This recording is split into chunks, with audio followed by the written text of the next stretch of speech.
Next up on the list, we have Silver Spoon. So, Kiss, bringing back in female backing vocalists into the band. I thought that was a good touch. You and Steve Edwards have complained about a rock band four-piece lineup not having enough females on their albums for whatever reason. I mean, it's a sausage feast. I think that's very silly to complain about a band like having like the band members on their albums and not having enough females on there. But regardless of that, you know, hey, they've got some female vocalists on this track. Great Paul Stanley vocal, great Paul Stanley lyrics, fantastic harmonies from Mr. Paul Stanley. This is a song that Paul is obviously very proud of because he stuck it on the box set for whatever reason. So I think it's a fine tune, and I dig it. It's another great Paul Stanley late 80s, early 90s rocker. What's not to love? It just sounds like he's trying really hard to take a very dull pedestrian idea and dress it up with arrangement and harmonies and things. The way the boom, boom, boom, boom, the way that, you know, there's sort of a hesitation before the chorus ends. All of that seems very forced and trying too hard, but ultimately there's no spark. There's no inspiration to begin with. So it's like putting the most expensive wrapping paper around a $2 Wendy's gift card. It's still not that satisfying of a gift. And again, when this is one where the drum hits all sound exactly the same, you know, when you have that pop, pop, pop. So it makes it very obvious that the drums are fake. So have you ever dated a rich girl, D? No. All right, so I've dated rich girls, so this song resonates with me on that level. We're like, yeah, rich girl, like you're not better than me just because you have money. Well, yeah, and I do understand that when you've lived through something, then songs that didn't move you very much in the past, if you suddenly go through an experience, then all of a sudden the song connects with you and becomes a lot more meaningful. So I absolutely understand that. These lyrics to me sound like they're not about much of anything. It almost sounds like he's trying to write a generic Gene song.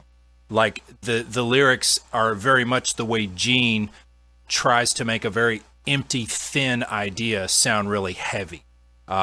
So yeah, it just struck me that Paul was trying to imitate Gene's writing style on these lyrics. They do not impress me, but maybe if I had lived that particular experience, it would move me a little more. But yeah, because I sense so much earnestness from this because, you know, you've read Paul's book, I assume, The Face, the Makeup, and he's talked about how, you know, old money versus new money, and because he, you know, had become wealthy doing rock music, a lot of the New York elites wouldn't accept him. You know, he couldn't get into the cool country clubs or whatever. Yeah.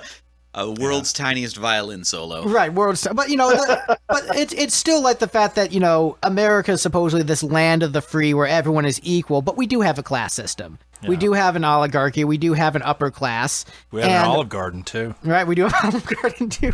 But the idea that we've referenced so many brands this episode. We really need to get some sponsorships. You guys have said the word Ernest so many times. I've been trying to come up with Ernest Escapes from the Island, my favorite Ernest movie. I don't even know that one. I don't know if that's the one though. That's referencing the Kiss song "Escape from the Island," Steve, from the Elder. Ernest. That's the best I could come up with. That was actually pretty good. Or Ernest Goes to Detroit Rock City. That was my second. I forgot these jokes.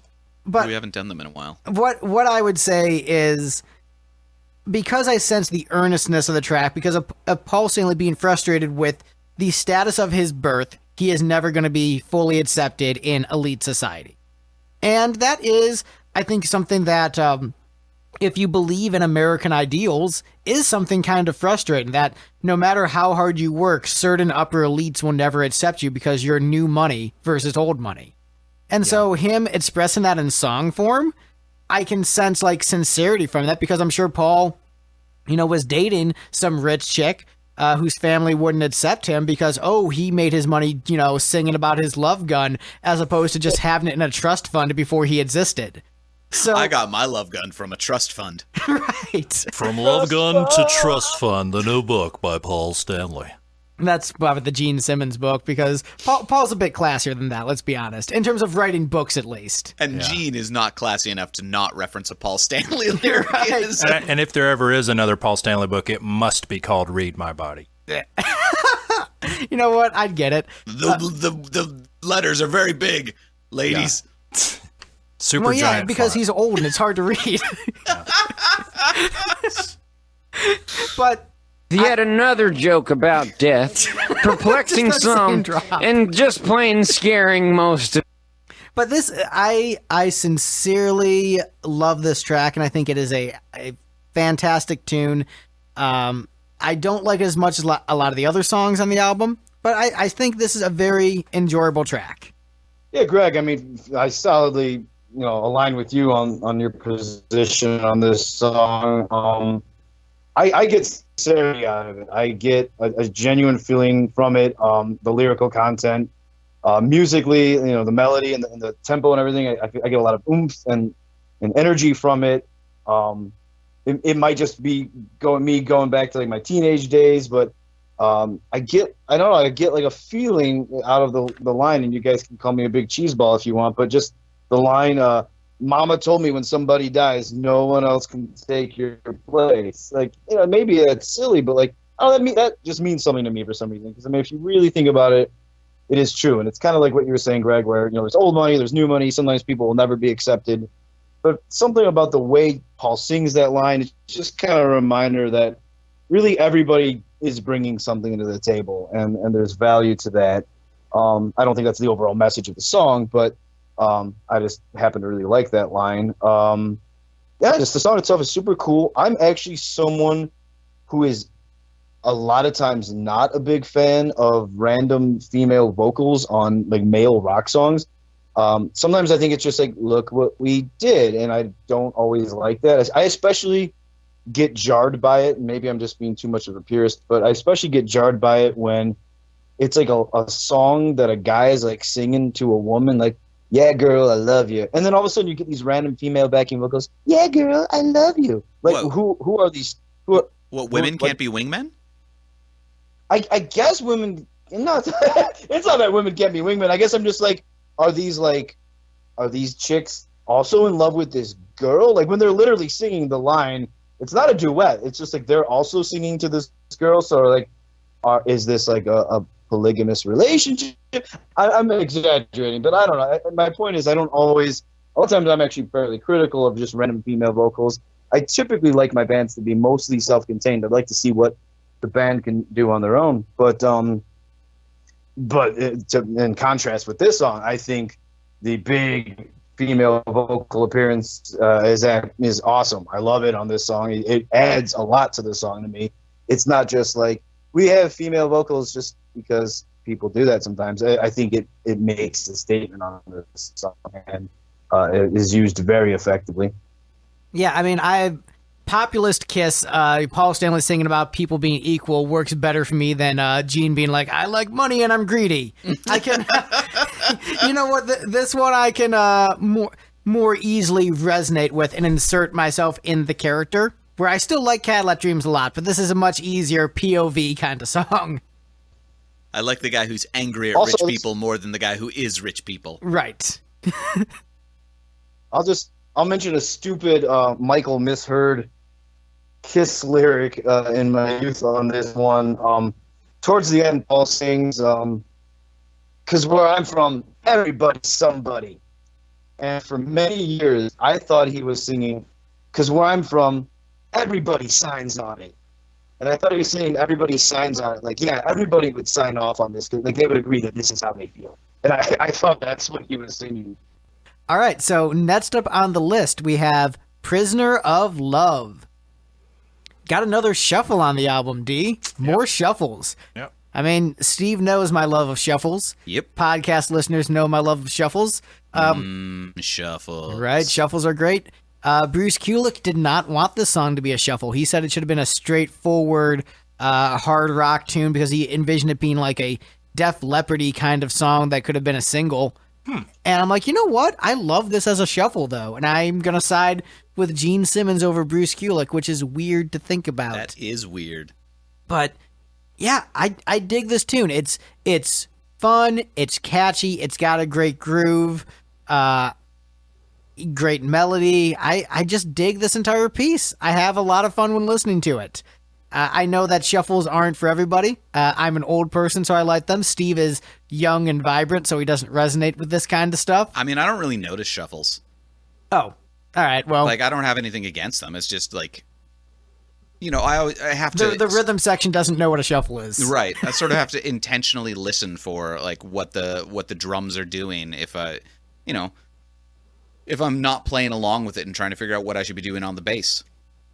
On that note where Steve's like, I don't even notice them, I would say Cadillac Dreams is a shuffle and Prisoner of Love has a shuffle, if that makes sense. I can get that. Yeah, I get so much shuffle from Cadillac Dreams, whereas for me it's more of a touch on Prisoner of Love. But I think it gives the song a really distinct flavor that if it had been done the way that Bruce wanted it, I think it might have come off as a little bit more generic. And so it helps the ebb and flow of the album much more when you have an album with 15 songs, when you have something with a little bit of a different rhythm to it, a little bit of a different groove. And it also helps differentiate it from all the hair metal stuff of the era where they're keeping that same straightforward rock beat, which, don't get me wrong, it's a great beat. AC/DC is a great band. I love that band. But it's nice to get a little bit more variety and switch things up. So I dig it. Yeah, one thing I noticed about this song is when you compare what was the difference between the best rock songs of Kiss's early career or the typical 70s classic rock act and those same bands or similar bands in the 80s.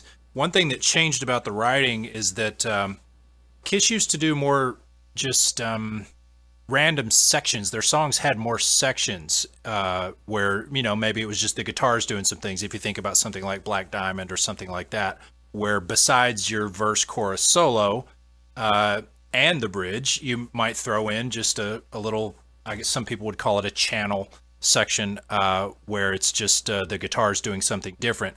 And Kiss really kind of got out of that habit in the 80s, and their writing became a lot more pedestrian in that sense. But this song has a cool little extra riff. I believe it's after the solo, and there was just so little of that going on in their writing at the time that stood out for me.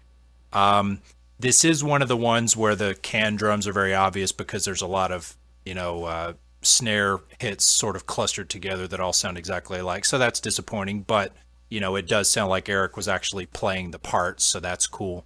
But I thought Gene's vocals sound really good. It's a good range for him.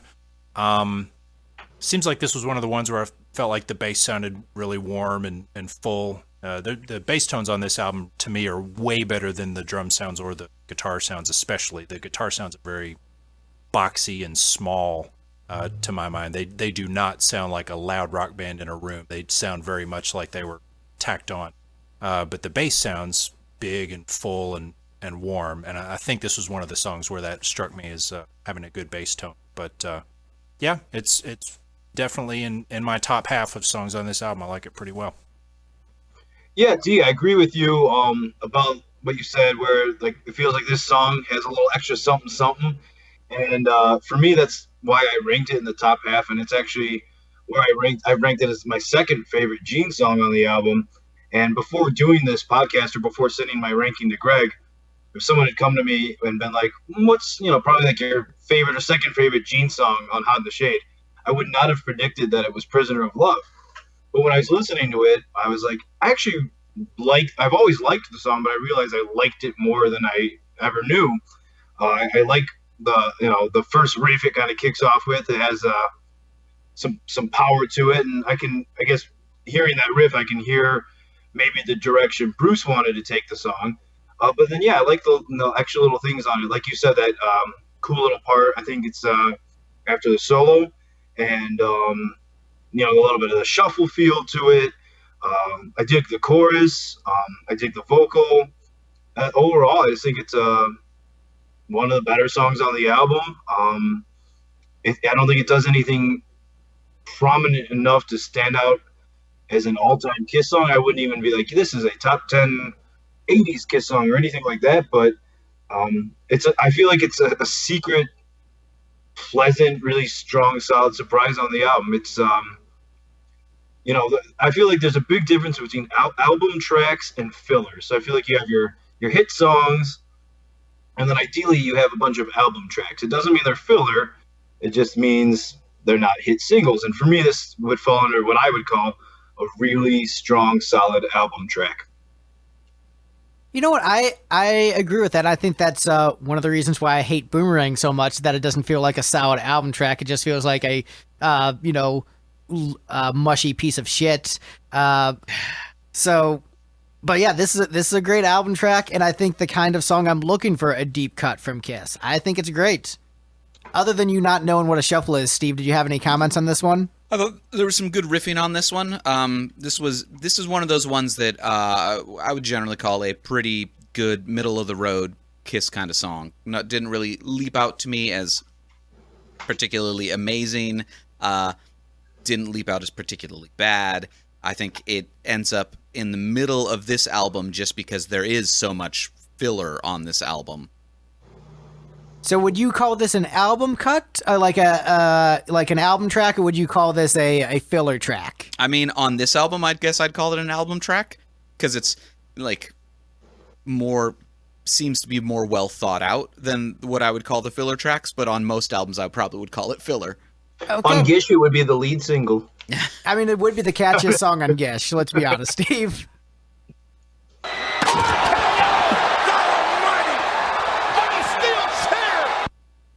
All right, so I think we've covered this one enough. Ready to move on, gentlemen? Yep. Sure. Yep. All right, I'm done talking about this crappy song. I mean, I like it. All right, so next up on the list, this is the last Gene song in our ranking. We've got Betrayed next on the list. I like that it ended up as the best Gene song on the album because that's where I put it. I actually put it as high as number 4. Yeah, you and Steve put it in the same spot. Oh, yeah, we did. You and Steve are best friends, Mike. Ever since that speech at the end of the Crazy Nights episode where you changed and Steve changed. Yeah, Steve and I had our Rocky IV ending moment. Well, I like I said in my text to you guys last week, I said, Steve, there's some non-sex Gene songs coming up for you on Hot in the Shade, and I hope you appreciate them at least to some extent, because I know he said, hey, come on, Gene, give me some different lyrical content. Right. I heard this song again. You got to put, in the perspective. I was young. I was a young kid. I was 12, 13, 14, not even 14. I'd be 12 or 13. And I just loved Betrayed. It just starts off, it's like a rocker, and I'm like, oh, sweet, cool. And then, I know the guys in Kiss are rich. I'm not oblivious to that, but I still related to the mentality of, you pay your taxes, you pay your rent. Even though I was a guy living very comfortably with my very well-off, upper middle class, whatever, white parents in a nice suburb and, all that good stuff. But, it doesn't mean I was specifically connecting from my own life experience, but I liked not the story of it, but the mentality of it is that there are, a lot of people struggling and they can connect to that, and I could relate to that. And I was connecting on my own, what I thought to be struggles. Like, yeah, I know what it feels like to be betrayed. So yeah, I totally get it. And, I don't know, the song just does a lot for me. It also, I get frustrated as a Kiss fan, because I guess I would not call this one of the most hated Kiss songs by any means. But I feel like I've seen a lot of Kiss fans just kind of dismiss it or write it off. And that irks me because a lot of those same Kiss fans really love Revenge. And I think if somehow this song had made it to Revenge instead, all of those people would just be absolutely loving it. I can totally see the song fitting on Revenge. I could see it being on the Revenge tour. I don't know, it just has a little bit of that tougher edge that they kind of started doing on Revenge. So I don't get why it gets dismissed as much as it does by Kiss fans. I just really like the song. I really dig Gene's vocals on it. Really dig some of the big screams, or wails or whatever he kind of does towards the end. As a kid, that was super cool to me. I was like, that's the coolest vocal ever. I might not call it the coolest vocal ever now, 20-something years later, but it still hits me every time. Like that note he hits, it does. It gives me a little bit of a chill. I just really like it. And I think I get the chill because I connect with how much I loved it the first time I heard it. So yeah, I don't know. I'm very fond of this song.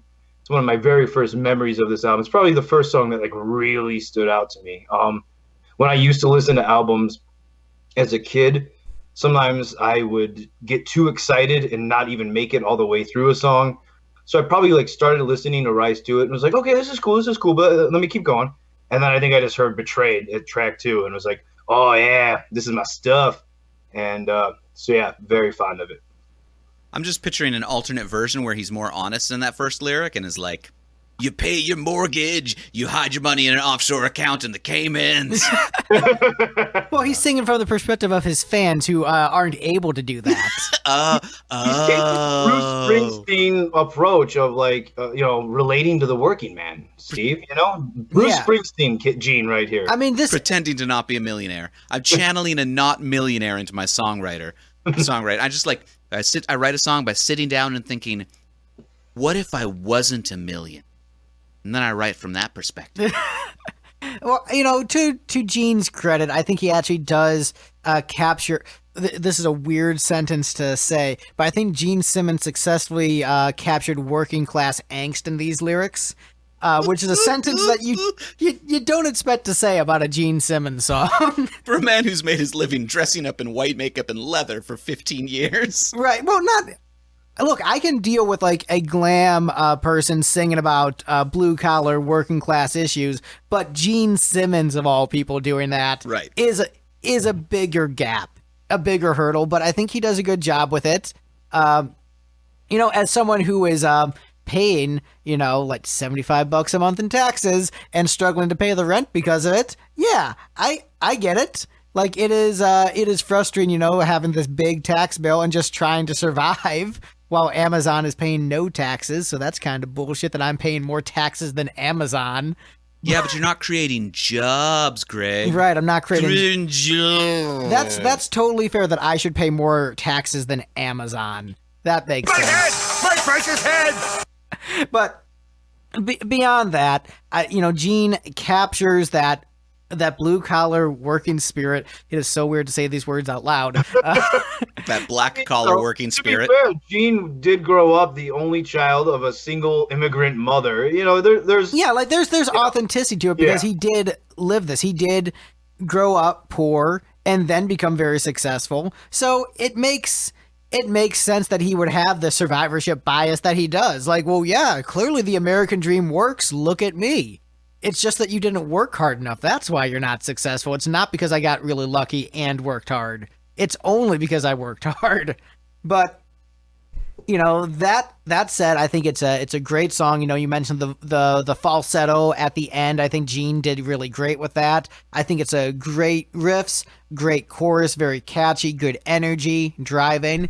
And I think a lot of the flack for this album comes down to the production. What have we been talking about a lot in this album? Canned drums. Canned drums. The guitars sound thin. The band isn't harmonizing with each other, just harmonizing with themselves. You take these exact same songs and you give them the Bob Ezrin Revenge production like on the next album. You tighten up the arrangement slightly. You make the guitars heavier. You have the drums not sound as robotic. And then all of a sudden, it's a classic. It's one of the band's best. So I think production does make a difference. Those minor nuances do make a difference. I think songwriting-wise, this album is overall stronger than Revenge because I think this has better album tracks than Revenge does because I think the Revenge filler tracks are filler.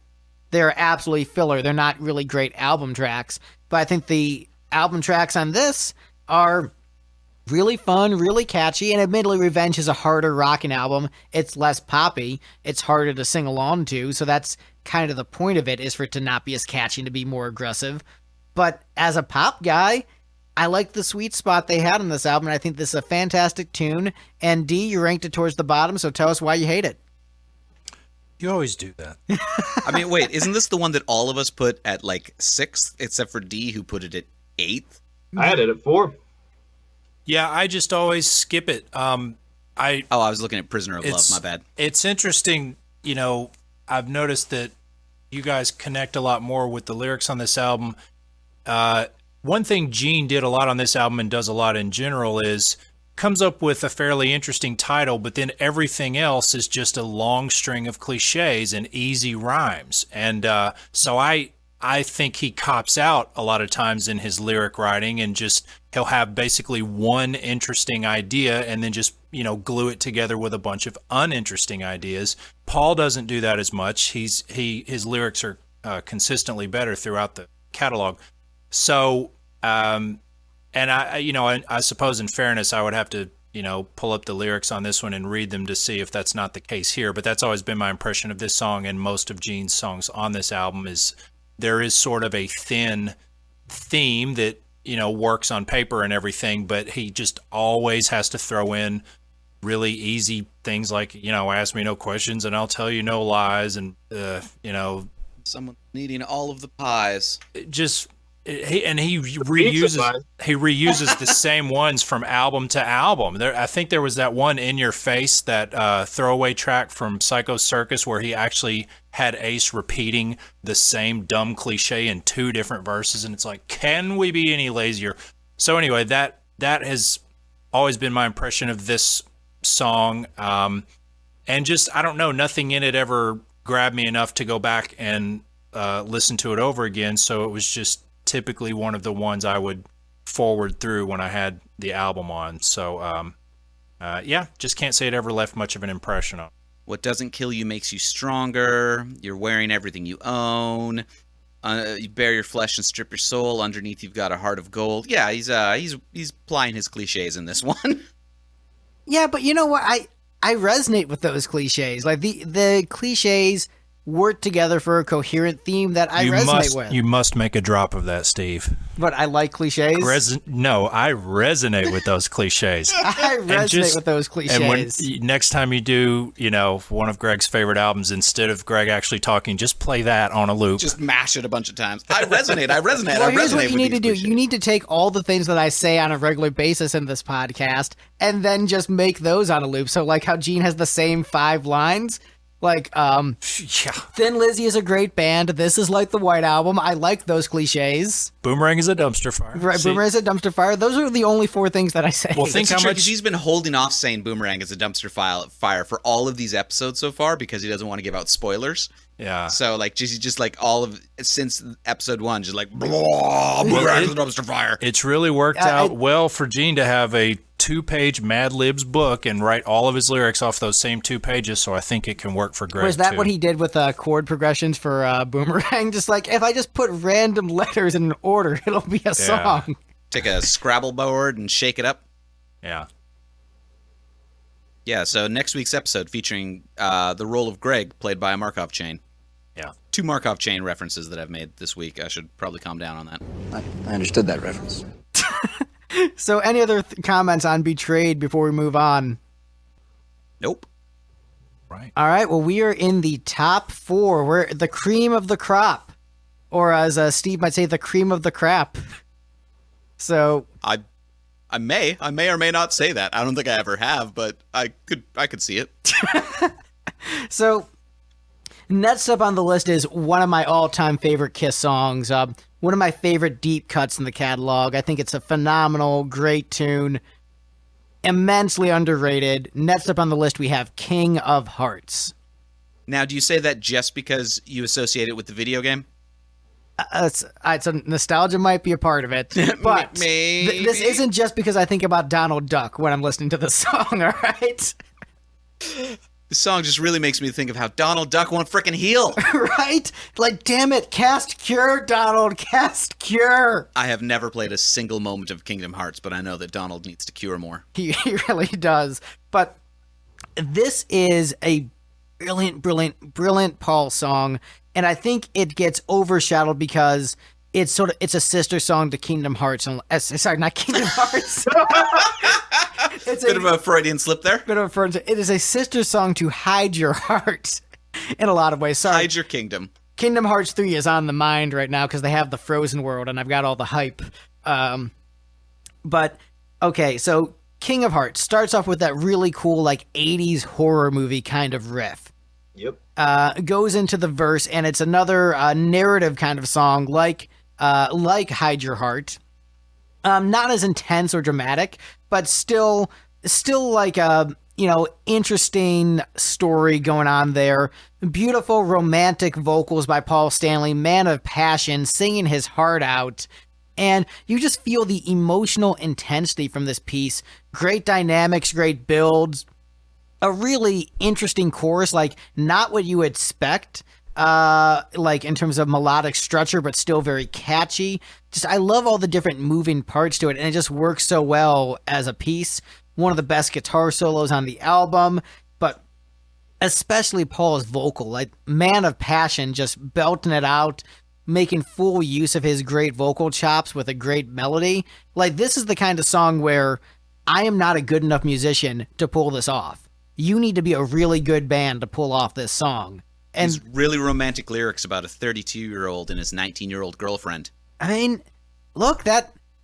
Love knows no age, Steve. I mean, there's a bit of an age gap between myself and my wife. Yeah, but she didn't start dating you when you were a teenager. I mean, look, I was kind of mature at 19. But I think this is a standout, fantastic cut, one of the best Kiss songs, and one of the songs where if you point to someone who doesn't like Kiss and say, oh, they're not good musicians, they can't play, have them listen to this song and then say, why don't you try covering that one? See if you can pull off, the vocals. See if your band is tight enough to, work through all those changes and make it coherent. Like, I think this song is just pretty much perfect on every level. Yeah, I'll just jump right in and totally agree with you on that. Like, super awesome standout song. One of those songs, I remember, so I told you guys way earlier in the podcast, I had heard Hide Your Heart from that Kiss website where it was like MP3 of the week. And I was like, ooh, I like that Hide Your Heart song. And I really didn't hear anything else from this album until I had like sampled it at a music store. And from that time, my biggest standouts, memory-wise, were Betrayed, because I loved it, and Little Caesar, because I was really curious to check out that Eric Carr song. And then I just knew I wanted the whole Kiss album because I was slowly working on collecting all the albums anyway. So that's when my grandma Walsh had bought it for me like a month or two earlier, and I had to wait till Christmas to open it up. And I remember opening it up on Christmas and then like listening to it on my boombox. From that listen, that's when King of Hearts really jumped out to me. Like you said, that cool 80s like kind of horror movie intro, and you're like, oh, nice. And then yeah, it's kind of just like this dramatic song. I mean, it's up tempo, but it's got like this story. Like you said, it's got emotion, it's got passion. I really dig the chorus. I really dig like the counterpoint chorus. It's really interesting to me, and I've always for years heard someone in that chorus, and I don't know who that is, and I could be completely wrong. It might just be a bunch of Pauls, but I feel like someone else is in there, and I think it might be Vinny Poncia. I don't know. I don't hear it as Gene. My cousin, who's a huge Kiss fan as well, and also a musician, he thinks there's a Gene in there. I don't hear Gene in there, but I don't know. I feel like I hear another voice in there, but it totally works for me. I love the chorus. Like you said, one of the best guitar solos on the album. I dig how the song pretty much like starts again from the beginning, like after the guitar solo. Just a killer song. For me, one of those big Kiss songs, kind of like Turn on the Night from the previous album, Crazy Nights, or Who Wants to Be Lonely from Asylum, even though I ranked that one a little bit lower than most people. To me, those are all examples of songs where it's like, how has Kiss never played this live, even back during the 80s, during these album tours and stuff? Probably because these are the hard songs to sing. Yeah, for sure. And I'm sure that's a big part of it. But just an awesome song.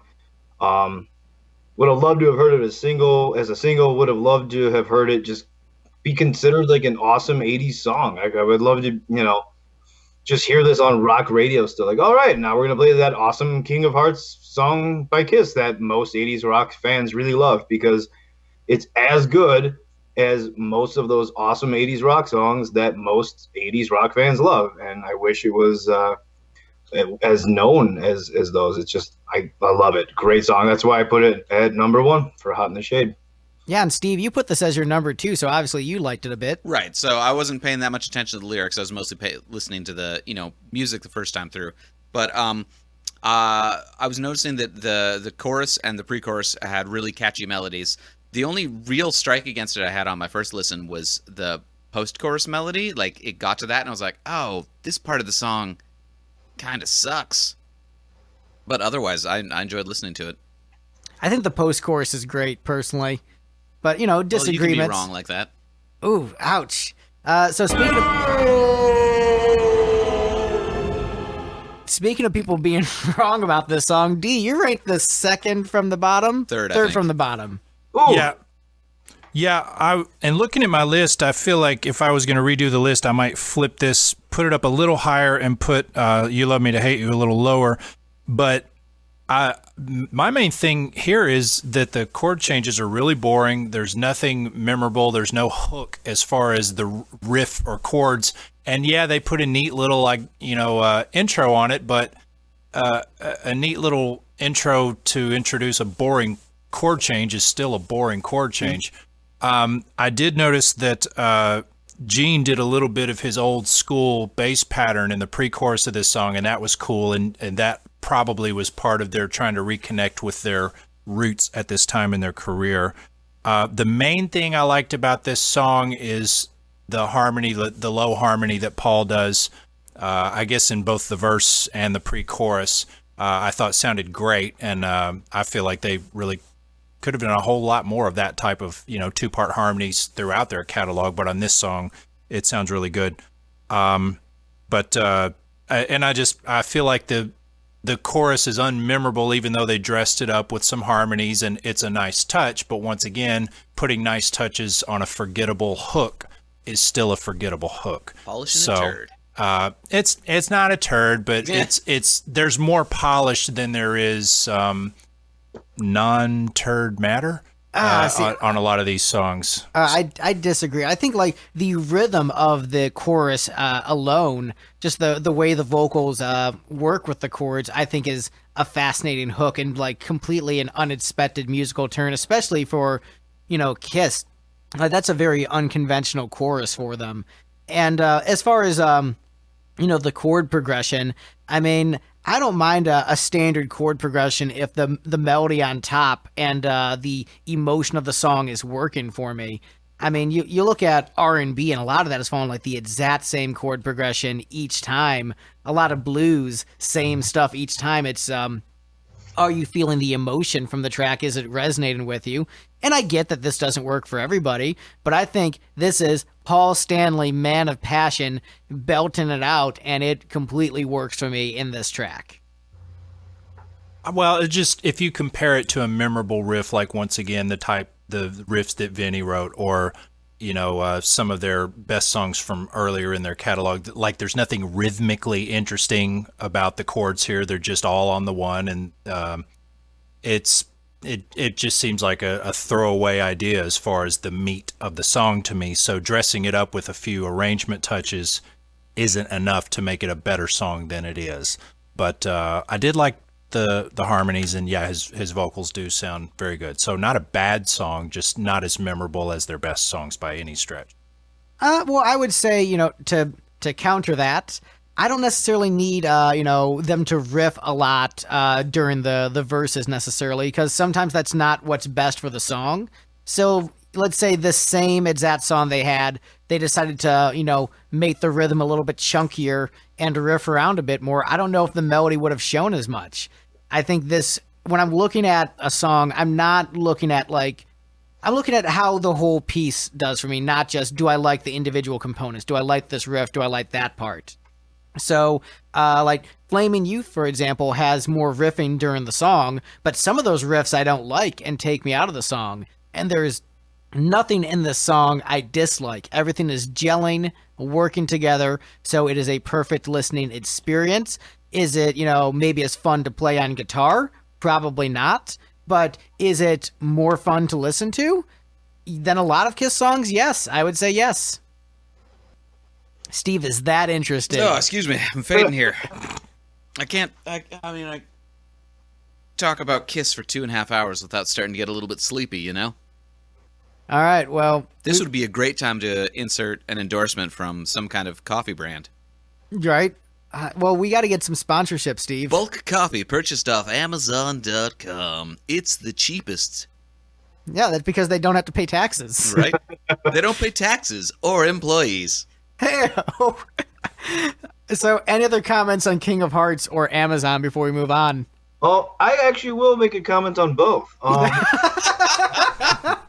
Go on. As for King of Hearts, just another goofy child misheard lyric that I'd like to share. In the second verse, Paul sings, "If we leave tonight, we can save ourselves from a bad scene." And the emphasis he puts on bad scene, for some reason, as a kid, I thought he was saying, if we leave tonight, we can save ourselves from a monsoon. So I was picturing him and his 19-year-old lover at like some hotel, like at a shore somewhere where a monsoon was coming, and they were like trying to get out of town before like They ran away to the Amazon. this monsoon hit. As for Amazon, I'll keep it super light because this is a music podcast, by no means a political podcast. I don't want to go there. I actually just want to add my agreement because Greg, as you know, for the most part, I identify as a conservative. But I would say Amazon and companies like Amazon definitely should be paying taxes. So I just, even though politically probably different from you in many ways, wanted to add my agreement on that point. I think that's like, yeah, I'm a little bit more of a left-leaning guy. You're a little bit more of a right-leaning guy. But if you're a reasonable human being, you should think that large corporations should pay some taxes, and at least not more than your not less than your working class middle Americans. I, as an individual making less than $20 an hour at my corporate office job, should not be paying more in taxes than Amazon. Just the same $900 a year that Greg is paying. Amazon should match that. Yeah, I think I mean, that's it would be a starting point. It would be more than now. right. But I think as a bare minimum, people can agree that Amazon should at least be paying as much in taxes as I do. And How insulting would that be if Amazon like filled out the tax return and there's that "do you want to donate money to the government" field, and they just put like $100 into that. The accountants who filled out the form made 20 times that day, but you know, $20 to the government. Yeah. So yeah, we're gonna keep it off politics, but thank you for uniting us rather than dividing us, finding things we can agree on. So thank you for that. Yes. Now you're talking. All right. So next up on the list, surprise, surprise, only the singles are left. So that's probably why they were chosen as singles. Weird. Next up on the list, we have "Rise to It." You know I really can do it. So Steve, what's the song about? Oh, hey, look, I have that. It's about Paul Stanley's dick. Now this girl's gonna get some of his dick. There you go. You're lucky that one doesn't have any randomization on it, because it might have just been some other drop about gross sex. Yeah, this is, like I said, I watched, it streamed Close Up and Confidential over and over again as a young Kiss fan. So I watched the video for Rise to It many a times and thought it was awesome. I thought the band looked cool. I thought they sounded great. I thought Paul's vocal was great. I thought lyrically, as far as Kiss sex songs go, this was a little bit more clever. I thought the lyrics had a playfulness to them. The line "a little danger, a little fun" was a cool line. What about Paul Stanley's dick is dangerous? Well, no, it's the idea about just like having a hot and torrid affair. It shoots lasers. Yeah, it shoots lasers. They tried to work that out for the Dynasty tour. It was too expensive. Well, so Steve, are you familiar with the X-Men? Yeah. So you know how when Cyclops takes off his sunglasses, he shoots lasers? Yes. That's why Paul Stanley's penis was wearing a trench coat and sunglasses. He has to wear a ruby-encrusted codpiece? Yes. Yeah. But On the original vinyl fold-out where they're all standing in a row wearing sunglasses, you could fold out the bottom half and see that he was wearing sunglasses down there, too. When he said love gun, he meant that in a very literal sort of sense. It was a cry for help. Baby, protect yourself from my love gun. But yeah, the line, "when you're lying next to me, you know that I can guarantee I'm gonna rise to it." I mean, look, I'm gonna be honest. This is a song I didn't resonate with as a virgin, and then after having sex, the song made a lot more sense. Like, oh yeah, this is great. So you didn't understand this song till last Thursday? Wow. Okay. what I'm saying, D, is that this song, after like when you're a virgin versus after you've had sex, you have a different view of it. And this is a song that captures the playful, fun nature of sex really well, where it's a fun experience. This is the sincere, fun, playful side of it. And once you understand that dynamic, this song resonates with you a lot more. And so to a virgin, you're like, oh, it's kind of a goofy song, but still catchy. But then after you get laid and you're like, yeah, okay, I get it. This is cool. Well, I would definitely agree that what Kiss does best is kind of a fun, playful, sexual thing. And so much of this album, they're trying to come across as being angry, but the lyrics are not weighty enough or clever enough to actually be angry. But they do this type of lyric very well, always have. And on this song, I think the melody's outstanding. It's just very fun to sing along to, and his voice sounds great on it. Oh yeah, especially his like amp into the solo where he's just like doing that wail and then the solo kicks in. Well, What was he doing to a you're, whale? you're a much bigger fan of high is it notes than I McAfee? am, and I just feel like the way the notes move around, his choice of notes in the verse and the pre-chorus are all just very well put together. A lot of fun to sing along to. This actually is the exact same riff as Dance by Blue Murder, which came a few years after, so we could say that this song has handsome children. But,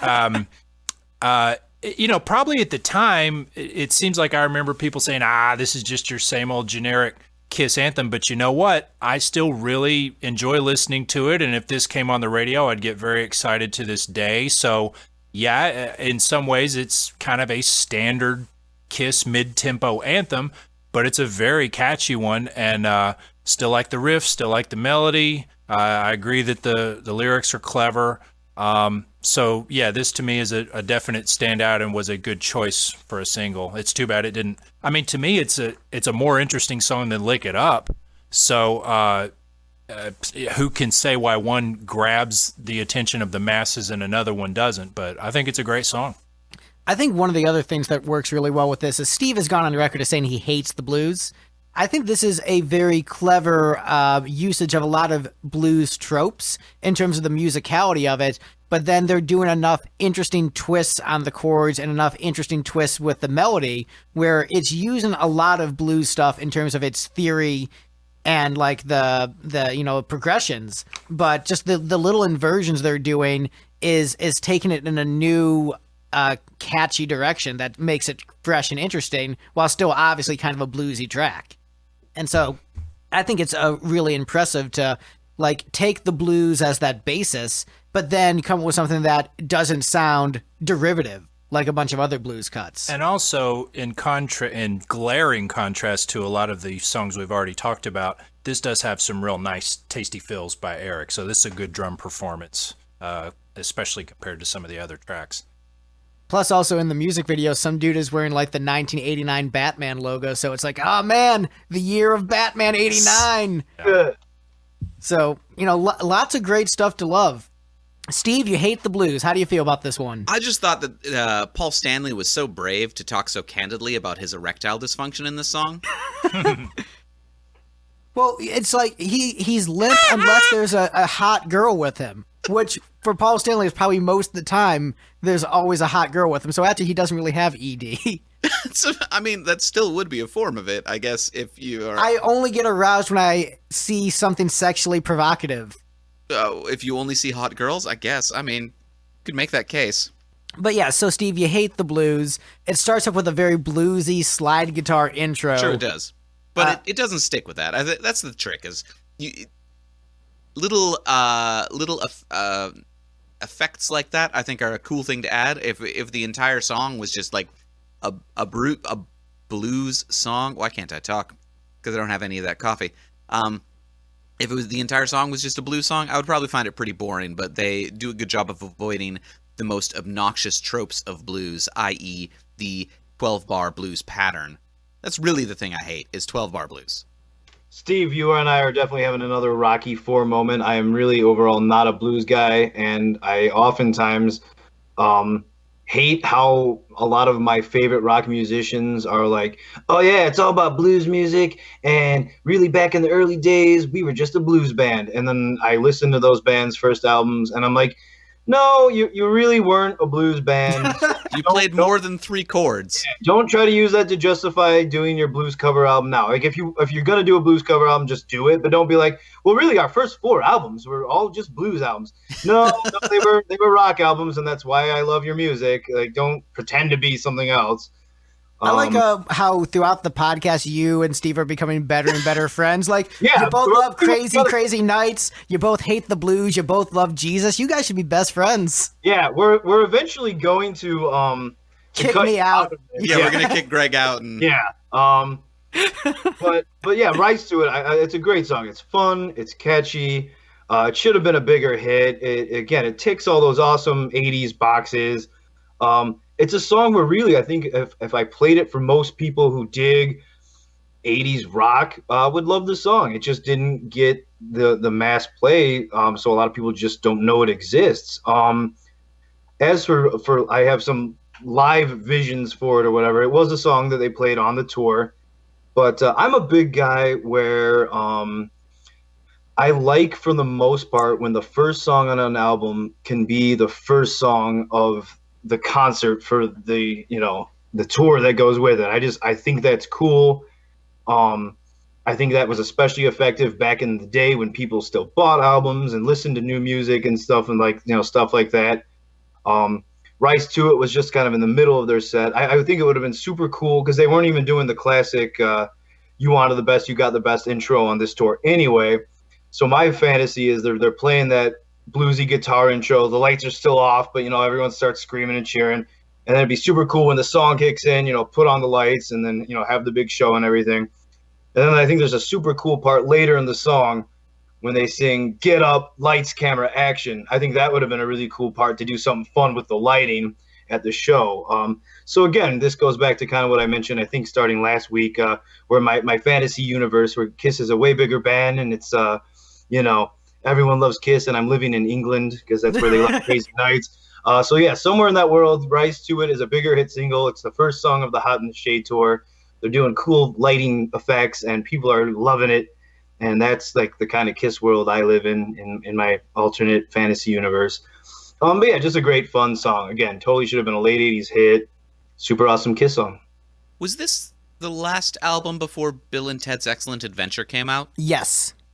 The one that posits that fantasy universe where it's not Kiss, but it's a band that's essentially trying to be Kiss, is the biggest band in the world, and not only that, but they save the world through the power of their music? Yes. So basically, that's where you want to live, Mike, is Bill and Ted universe? Basically, this is awkward. This is really awkward, guys. What I haven't told you is that I actually wrote that movie at 5 years old.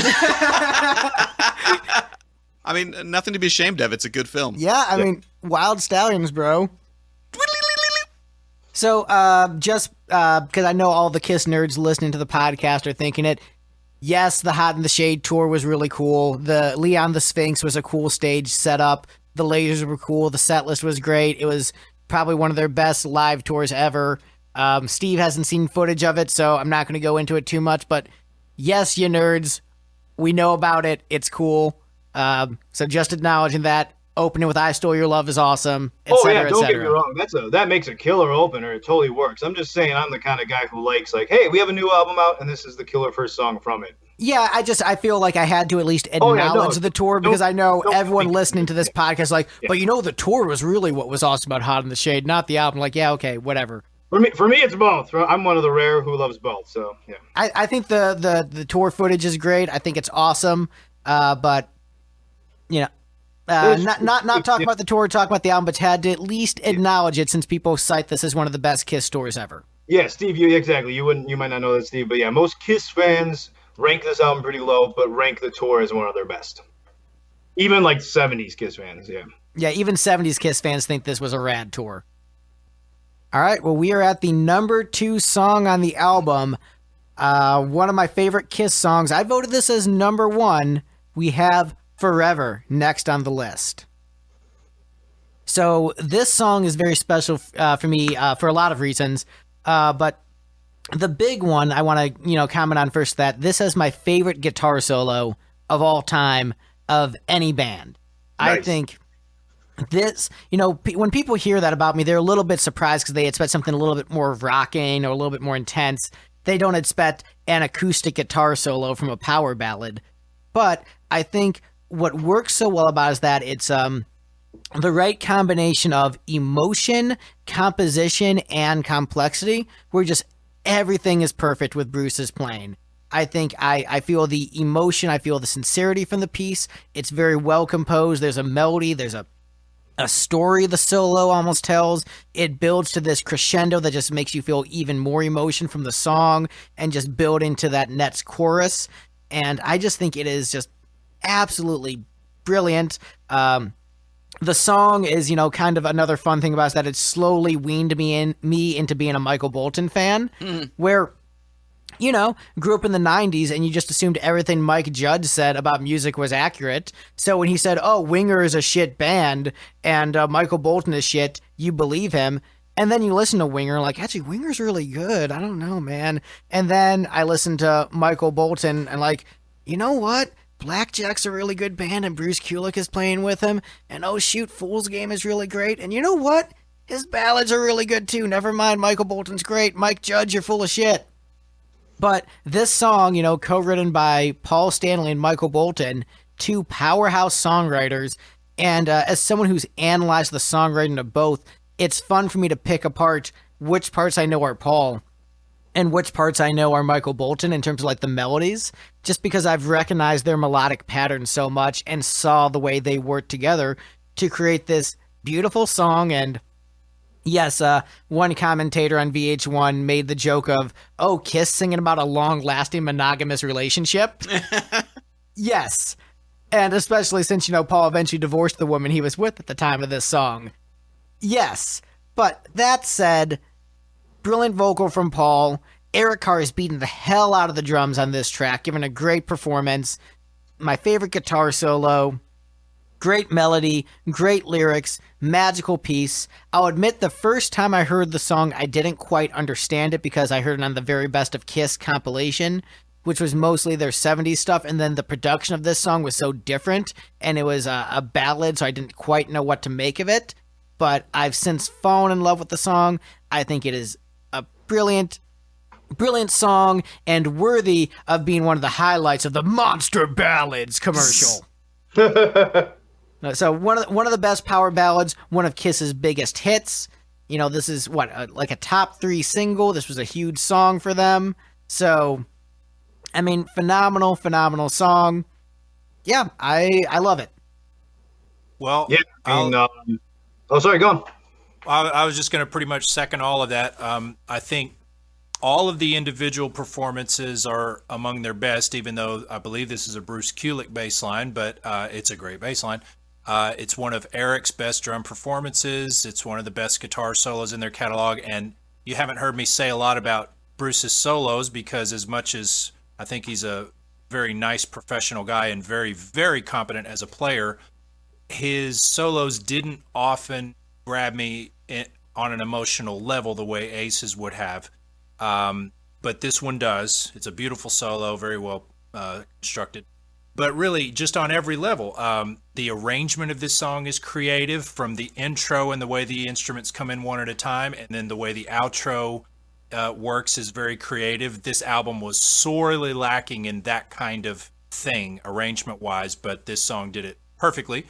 I love his tone, and it's the type of soft, sort of smooth tone that he can't really do now. But the way he sang it and just the choice of the first notes against those chords really stood out as something you didn't often hear Kiss do.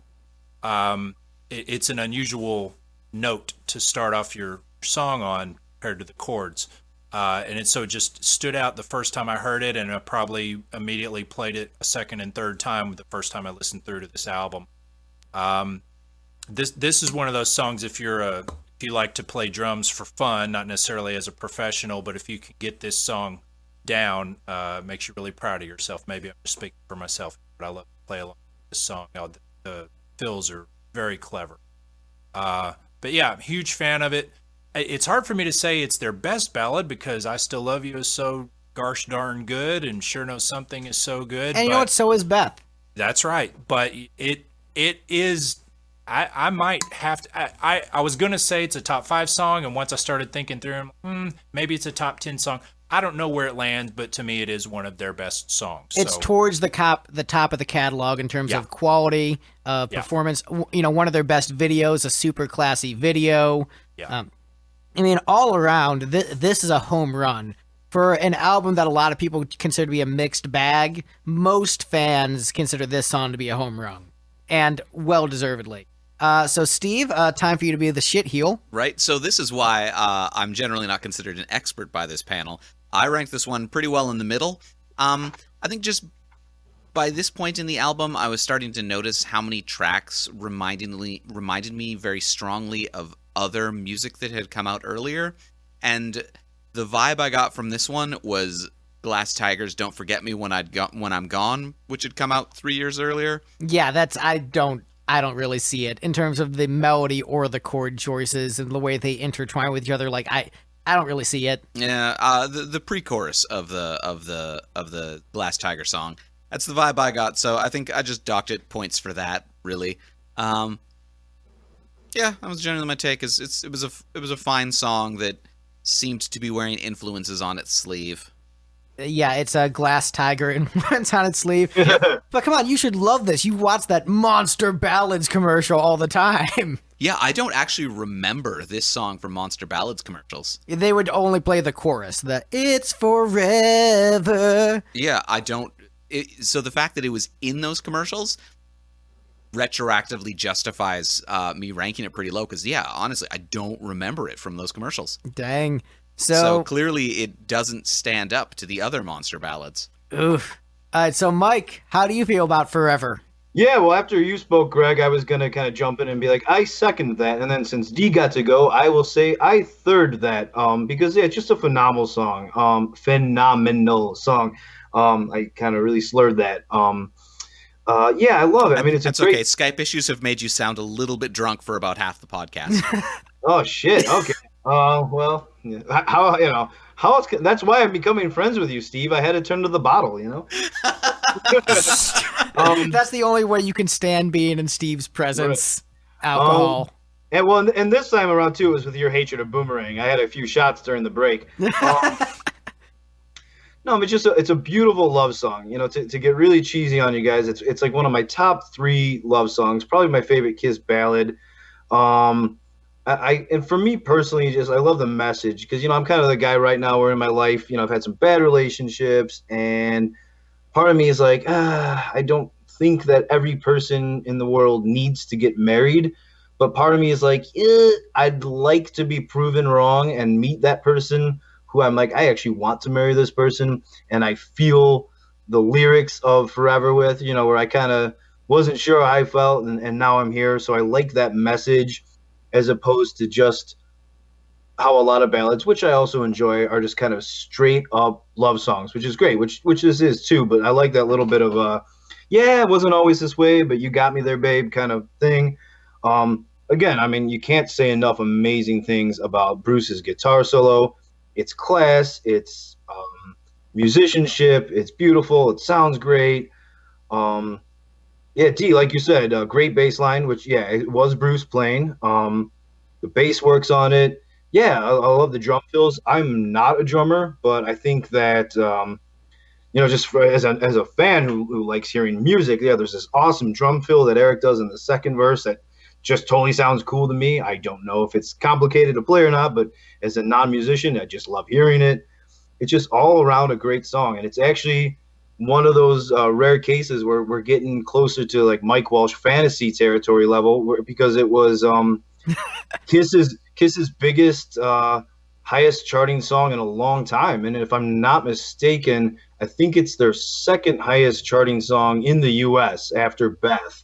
I think that's right. Yeah, in the U.S., yeah. They had some other bigger worldwide, you know, I think I Was Made for Loving You was #1 in some countries. Crazy Crazy Nights was huge in England. But in terms of U.S. success, this was finally a legitimate high top 10 hit for Kiss. it's awesome. And, I'm super happy that they had that success. I'm super glad that they, did a great song like this. And it's one I just love listening to every time. Yeah, I mean, what more needs to be said? Well, let's go through this ranking from the bottom to the top. From least best to best. The street giveth and the street taketh away. Boomerang, which should have been at the bottom but was not because of savage voting. Oh, didn't you want to talk about how you don't like that song? Yeah, I think. So I'm going to talk real quick about why Boomerang is a piece of shit. I remember everything! Then Love's a Slap in the Face. Little Caesar. Read My Body. You Love Me to Hate You. Somewhere Between Heaven and Hell. Cadillac Dreams. Silver Spoon. Prisoner of Love. Betrayed. Hide Your Hearts. Sorry, Kingdom of Hearts. King of Hearts. Rise to It. Forever. But the best song on Hot in the Shade as voted by this panel. And leaked by Greg. Hide Your Heart. Yes, Hide Your Heart. This is what happens when Kiss writes a Thin Lizzy song. Yeah. I hate you so much, Greg. I like Thin Lizzy. I just really hate you right now. But no, I sort of get Greg's twisted logic, but it's a little bit confused. So here's the thing. I think Kiss musically has a better setup than Thin Lizzy does, in the sense that I like Paul Stanley as a singer better than I like Phil Lynott as a singer. And I think that with the tools they had available to them, they could have written a better catalog overall than Thin Lizzy's.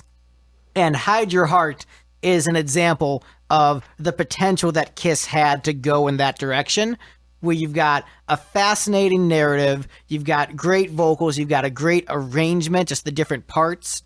You've got fantastic solo by Bruce. You've got the build-up after the solo where Eric hits the drums really hard, where they say a shot rang out like thunder, and just you feel the punch of the drums there. Just all around, just great, brilliant tune. One of the best songs in the catalog. Super glad they're playing it on the End of the Road tour. Like, this is, a great video. I watch the video all the time. The band looked cool. Just great performances all around by the entire band. And, it's a song that was so good that there were like 5 competing versions of it out at the same time, because Paul was shopping it around as a songwriting demo to prove, hey, I'm a good songwriter. And then a bunch of people picked it up at the same time that Kiss decided to finally get around to recording it.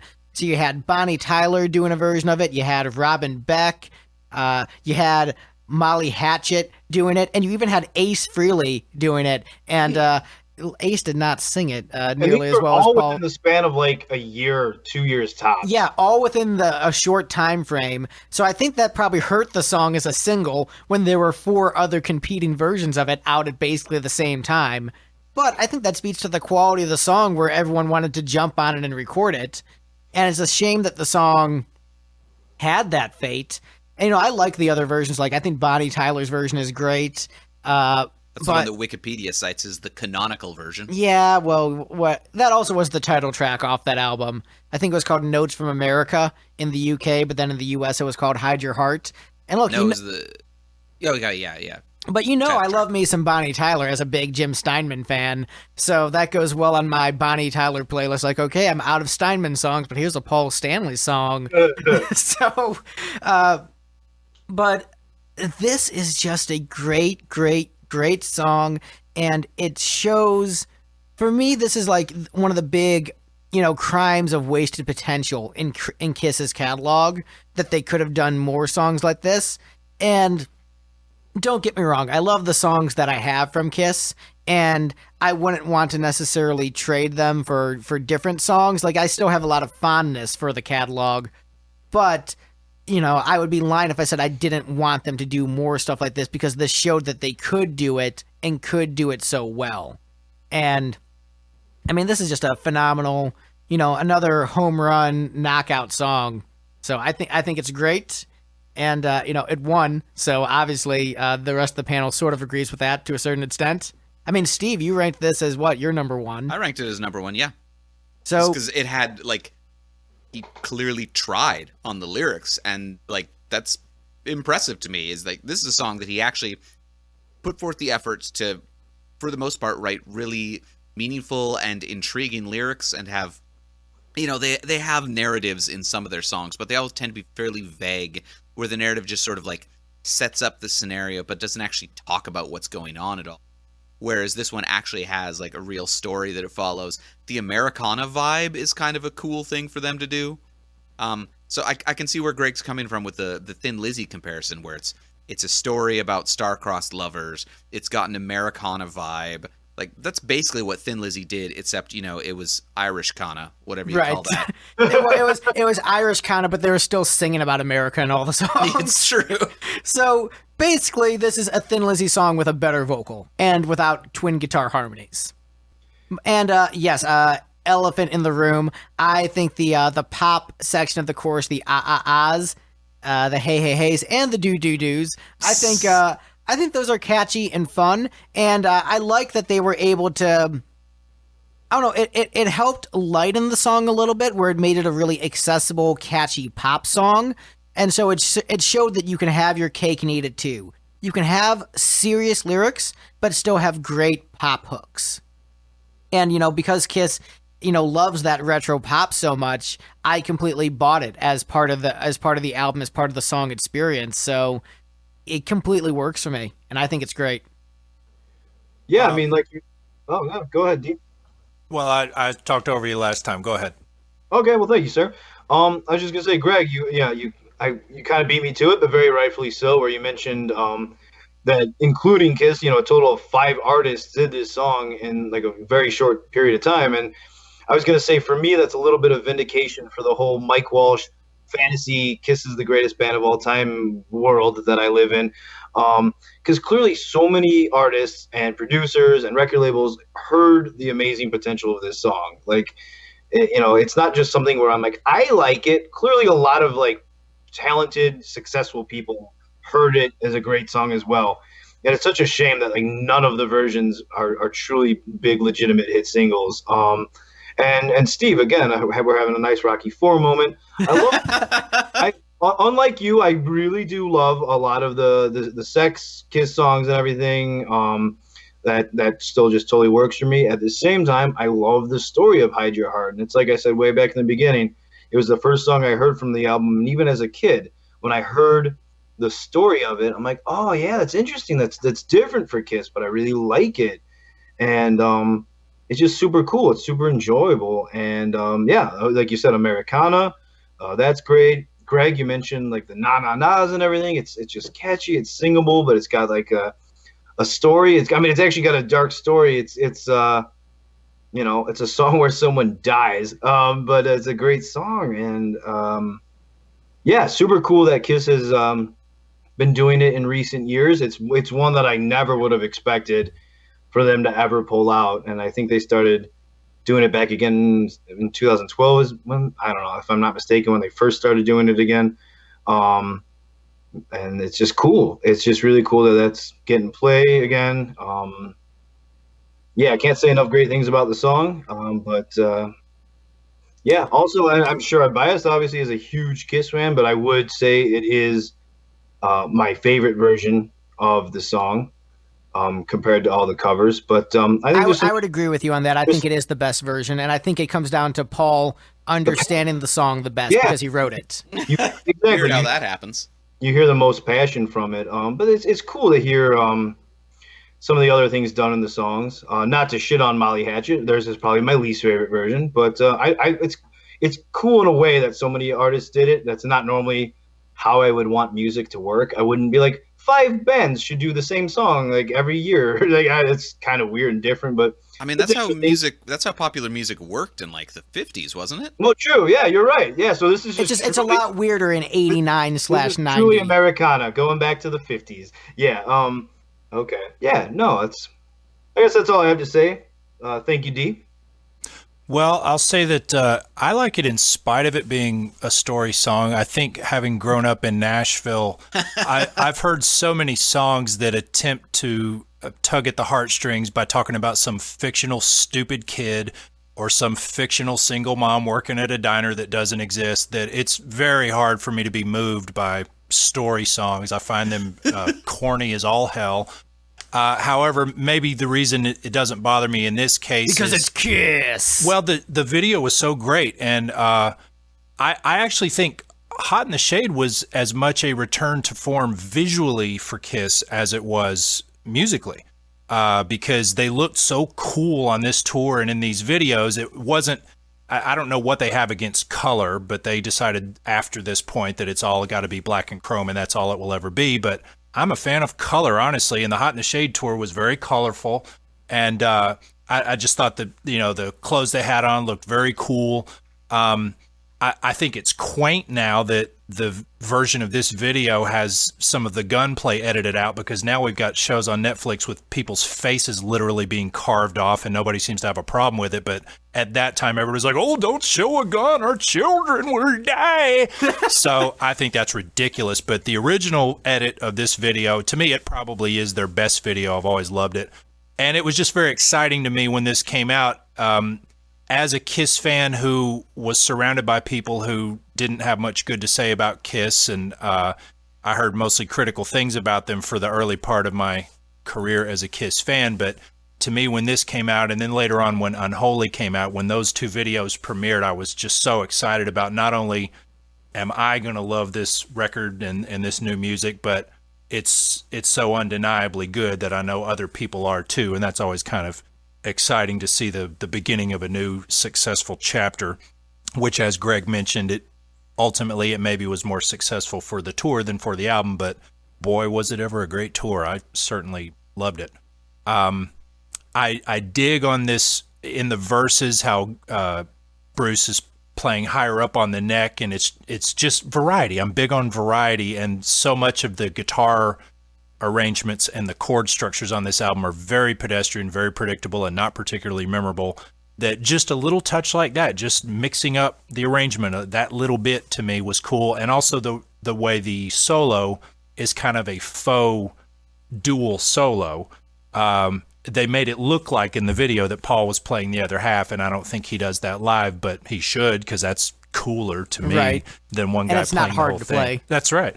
But yeah, just little touches like that to me mean so much, because that's maybe the best you can ask from Kiss. They're not trying to write Steely Dan songs or anything, so a little bit of a tweak in the arrangement sometimes can make the difference.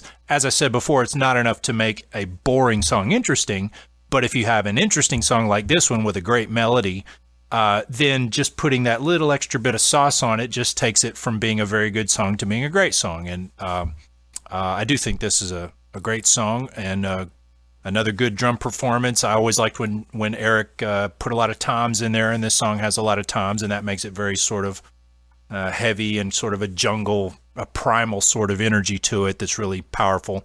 So yeah, I would have to agree. It's a fantastic song. Yeah, this is there you go, universal praise, including from Steve. These episodes are starting to get weird for me, man. Right? Like just like saying all these nice things about Kiss. I'm not used to that coming out of your mouth. I mean, I could just come up with mean things to say if you really want. Nah, I like the honesty aspect. I think that's more enjoyable. No, and it works too, because I'm such a big Kiss nut where I'm like mostly praising everything. So it's good to have some balance with Steve hating everything. Yeah, and it's good to have me have some balance by hating Boomerang. Just Boomerang. Like, really, when you were talking about the balance of the Earth, Mike, and how you had to like Boomerang more to balance out me hating it, really, me hating Boomerang is balancing out how much I love the other 14 songs. And so that's the balance that the Earth needs. So it all evens out. Okay.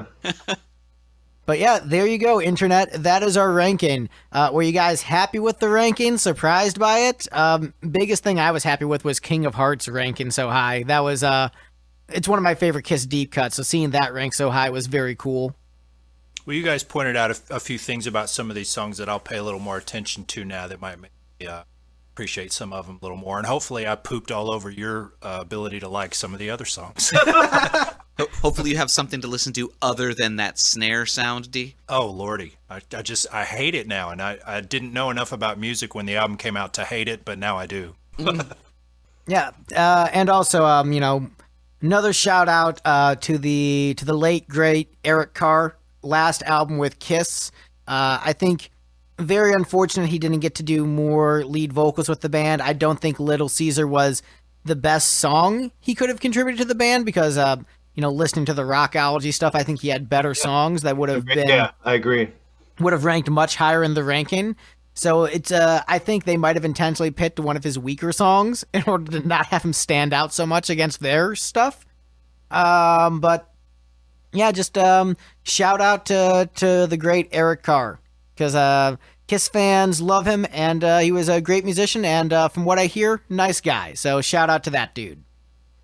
Mike, what do you want to plug this week? This week, I would like to plug the Great White Snake. Awesome band. I was going to say awesome 80s band. Technically, they're a 70s band, but got obviously biggest peak during the 80s. They have a new song called Shut Up and Kiss Me that I'm really digging. I was getting slip of the tongue vibes from it, but I'm not a musician, so I didn't want to sound stupid. And then my cousin, who is an incredible guitarist and singer, texted me that he was getting slip of the tongue vibes, and then I felt vindicated. Seems like it's for the most part getting a lot of praise. Obviously, some people are going to shit on it, which is just normal for all music. And their new album, Flesh and Blood, comes out in May. So yeah, White Snake.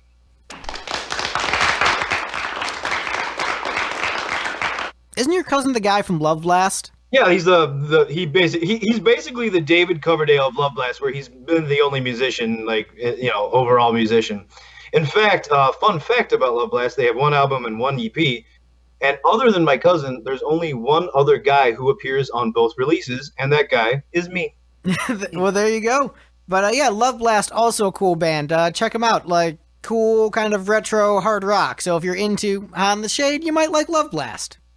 So there you go. You got a double plug, my friend. Yeah, they actually do have a pretty new song, Take Me to the Highway. So thank you for that double plug.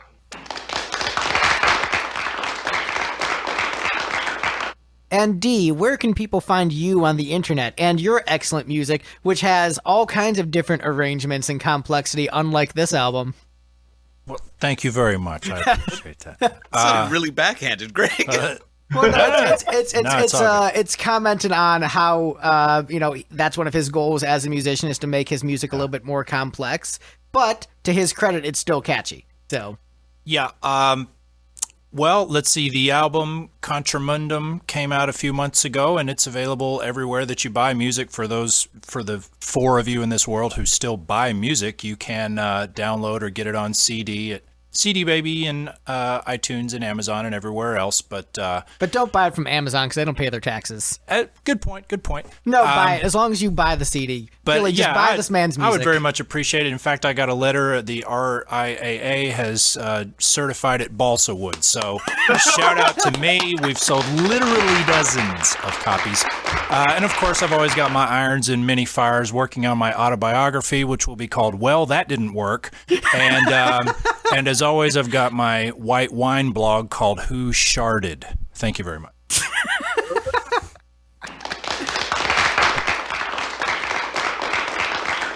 And Steve, where can people find us on the internet? LipstickGeneration.com, and where all fine lipstick products are found.